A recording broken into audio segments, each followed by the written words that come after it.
The two media outlets that I decided to analyze for this project were CNN at this hour with Kate Boldlin and Fox News Outnumbered.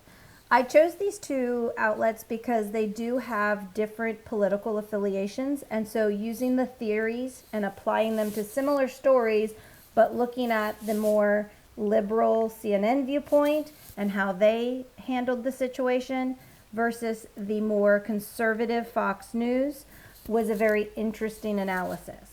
The first story that both venues covered was the story about the children being held at the border and the conditions of the facilities and how Congress and the House needed to act about passing the funding to better these conditions. The CNN media outlet interestingly framed the story about the children, analyzing how deplorable the conditions were, focusing on that there was no soap, there was no showers, children were not being watched. They definitely made viewers feel like the conditions were super not humane and feel for the children. This definitely framed the story in a context that we need to pass this funding. It pulled at your heartstrings. They primed the story with words like breaking news so that you pulled from your prior knowledge that this news was important, it was late and current, whereas the Fox News story really talked about more so how the Congress was listening to each other. They were really discussing the topic. They both wanted to work for what was best for the situation. It was more of a cooperation story in how they were working to pass funding for the situation. So very more proactive, positive, uplifting.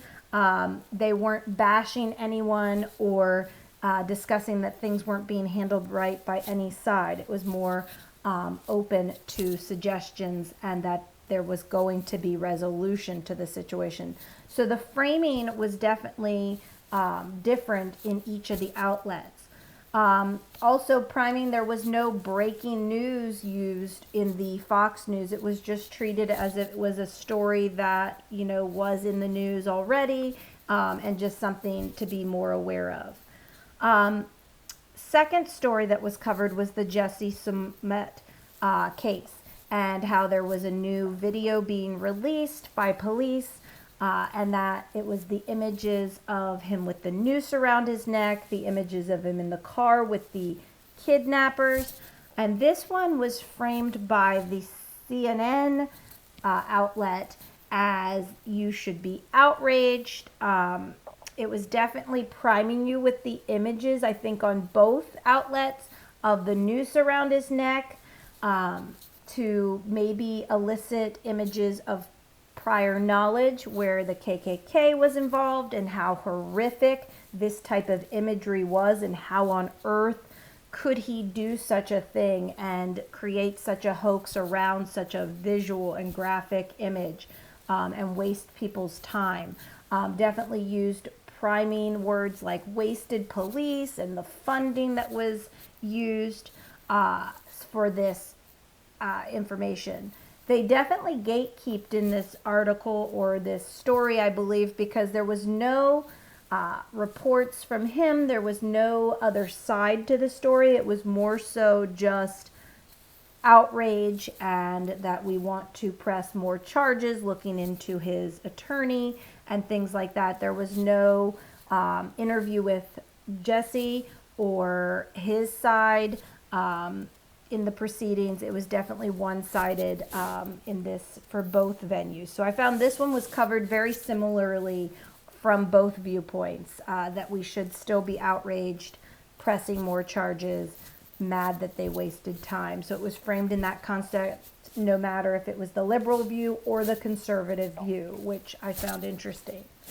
The third story that I want to address in this analysis was the story of the farmers in Iowa.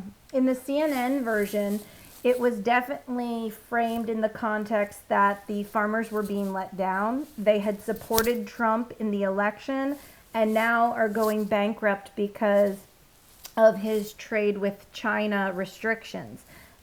So that was interesting because in the other outlet, it was put to a more positive light. Priming was used that there was many different programs that the farmers were going to be offered and subsidies. They were happy. They were still happy with Trump's helping of them. They were positive for the future. There were actual interviews with farmers in Iowa that said they were content, even though the situation looked dire. They had a positive outlook for the future and had hope that things would get better. Whereas it was framed more from a downward viewpoint in the CNN version, and that Trump had failed them, that we should be upset, they were going bankrupt and things like that, lack of fulfillment of promises. And finally, the last one that I want to talk about is the story of the soccer player not saying the anthem. This story was only covered on the Fox News venue, but I found it interesting because we could apply the framing theory directly to this situation. It was definitely framed from this point of view that the soccer player was not in the right.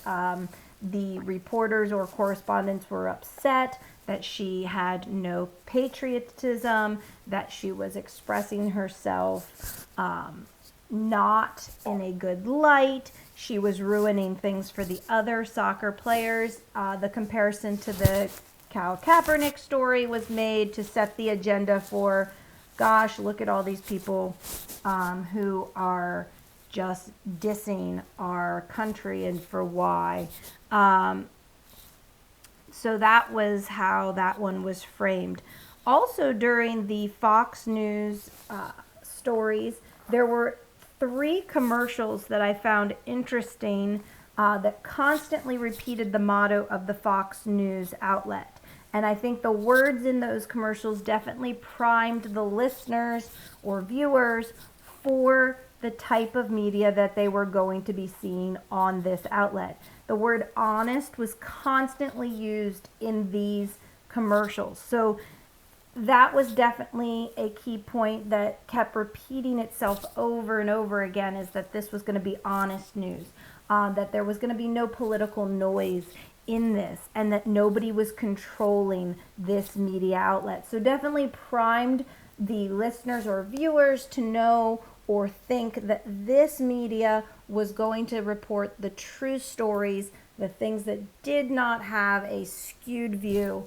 So that definitely set you up for thinking that everything that you were going to hear is what you should be buying into. So I definitely, as a last note, found that super interesting to be aware of. Thank you.